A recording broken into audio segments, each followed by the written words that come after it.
All right, first world history discussion. It's going to be on chapter 1 of Traditions and Encounters, Prehistory.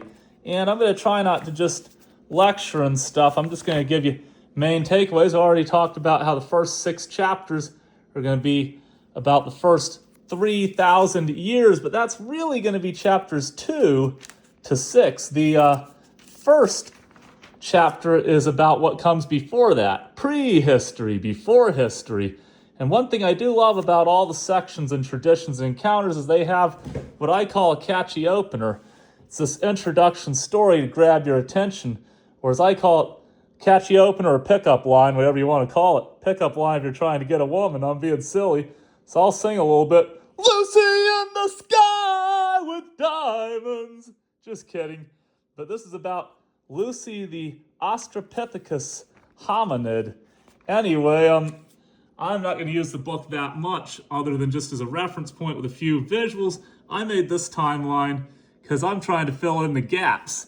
So basically the world history textbook starts with 4 to 1 million years ago when Australopithecus, our earliest ancestor, was around a lot shorter than us, 3 feet tall, brain 500 cubic centimeters compared to ours, which is about 1,400 cubic centimeters. And then you have Homo erectus, who learned how to use fire. And no, I'm not trying to make middle schools laugh. Middle schoolers would laugh about that. Homo erectus? What you talking about? No, I'm being silly. And then you get to the 2 million years ago, Homo erectus migrating out of Africa. But I'm really going to skip over a lot of that and start with the beginning of Homo sapiens. But before I do that, I'm going to talk a little big history here, because big history is left out of the textbook, which I think is a shame. Big history is super cool. And this is what I got. 13 billion years ago, the universe came into existence. 4.5 billion years ago, Earth came into existence.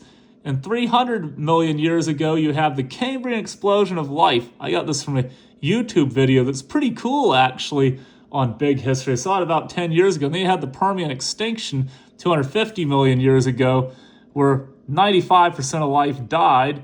But after that, you have the era of the dinosaurs. So dinosaurs died about 65 million years ago.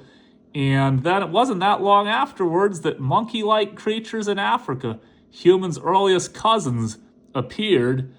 And so first actual Homo sapiens, about 90 to 200,000 years ago. I know I put 100 to 2,000 years ago, but yeah, you get the point. So the dinosaurs had been extinct for a long time before people, and even that era was very recently compared to the history of the Earth and the history of the universe. And I'm going to have some fun with this because I went and got this. I'll give you visuals in a minute, but if Earth's history was condensed into 24 hours, life would have appeared at 4 a.m. Land plants, 10:24 p.m. So most of Earth's history, life was only on the water. Dinosaurs would have gone extinct at 11:41, and get this, human history would not have begun till 11:58 and 43 seconds. And here's another one, history of the entire universe in a year. And you can see the people posting this, so you know that I'm using other people's material and I'm not claiming it to be my own.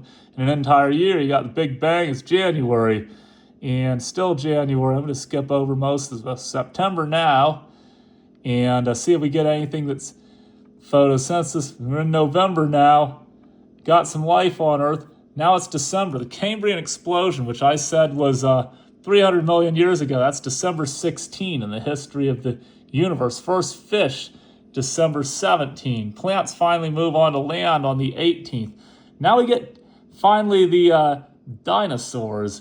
Christmas, December 25. Remember, in a whole year of the universe's history, then dinosaurs come in on the 25th of December, and they go extinct on the 25th. No, they don't. Mammals appear the 26th. Dinosaurs go extinct on the 30th of December at 5:57.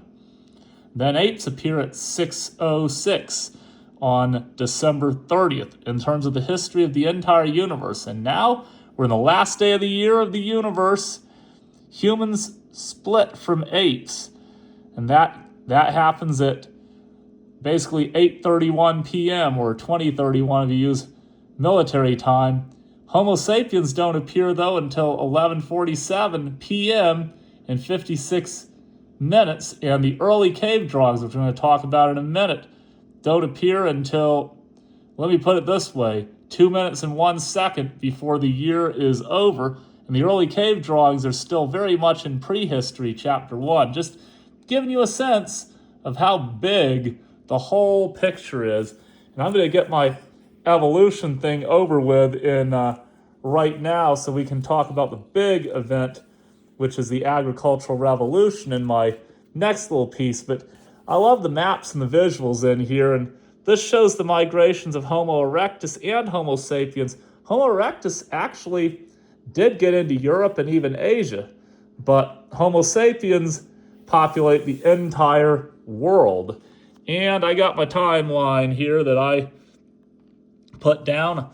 And so you kind of got the migration of Homo sapiens from 90,000 years ago to about 15,000 years ago. They come out of Africa and they migrate first actually into Asia. They're here about, we don't have dates in this book, but I have a spreading of Homo sapiens map on the internet that actually does give dates, and that's in how many years ago it was coming out of Africa, and you can see the red lines.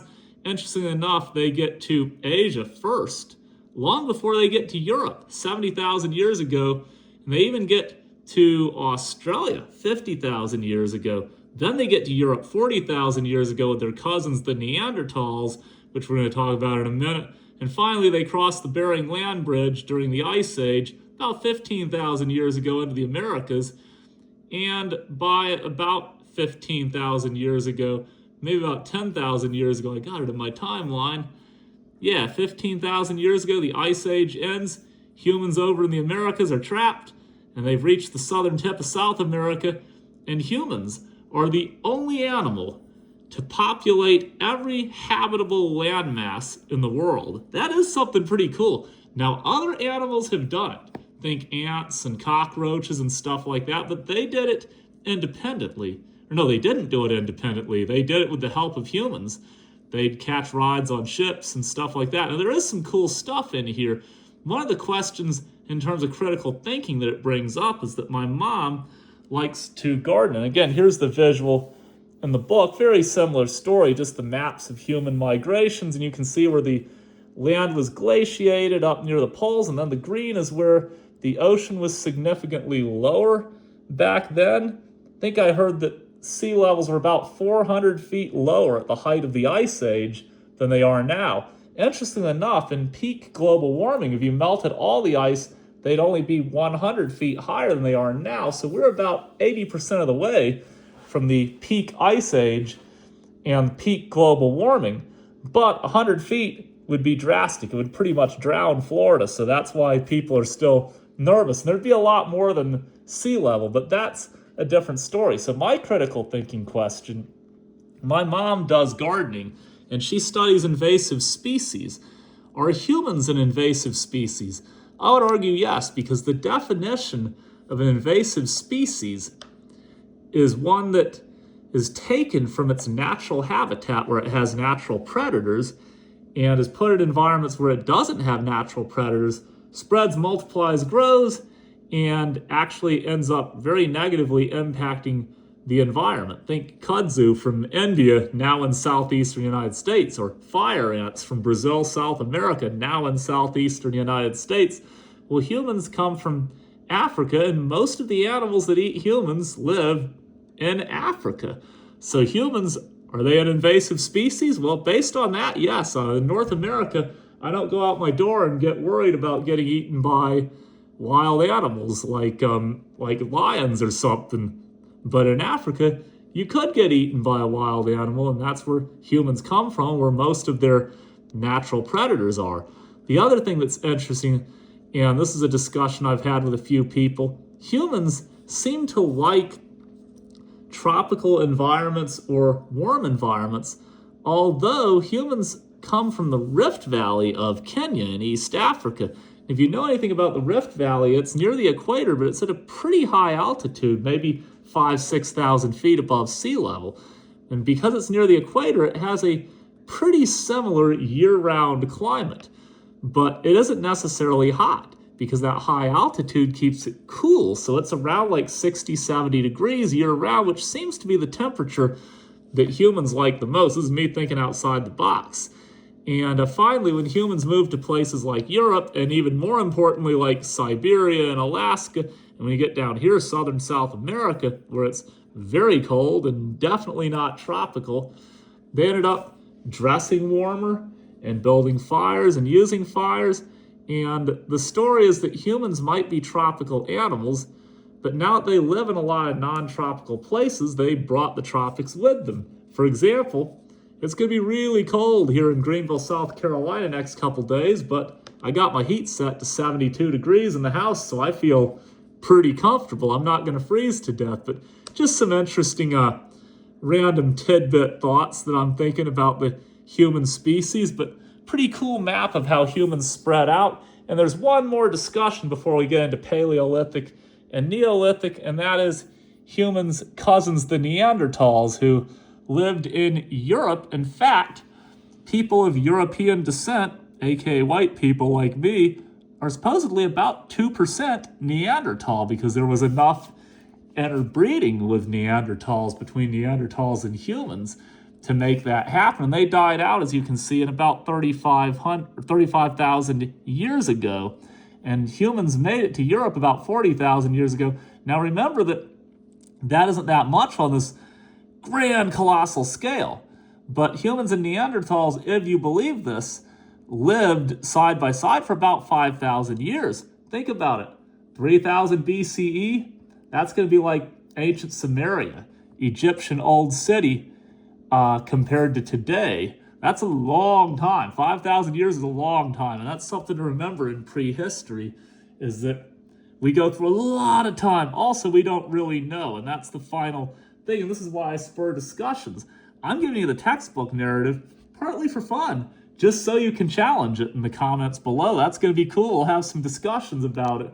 But how do we know? So history really starts with writing. I'm getting a little ahead of myself. That's going to be the next video on prehistory, and that happens about 5,500 years ago, or 3,500 BCE, the first written records in the beginning of history. But that being said, what do we know about the era before? Carbon dating, archaeology, anthropology, biology, geology, mostly science and stuff like that, which I'm definitely not as good at as I am at social studies and history, which is kind of why I skipped through this chapter really quick, but these are just interesting thoughts to have. So once humans have evolved and they've spread to every corner of the world, this is all going on in what they call the Paleolithic era, or the Old Stone Age. But the biggest thing that happens, and this is going to be my very next video, is around 10,000 years ago, or 8,000 BCE, you have the invention of agriculture, and that's the Neolithic era. And that's my next video now that you've seen just how big history is, how far humans are removed even from the dinosaurs. And just gonna put another point in here. 100,000 years ago is a blink of an eye in geological time. It's like a fraction of a second. Even so, 100,000 years ago versus 10,000 years ago, that means that about 90% of human history was in the Paleolithic Old Stone Age before agriculture. And that's coming up in the next video.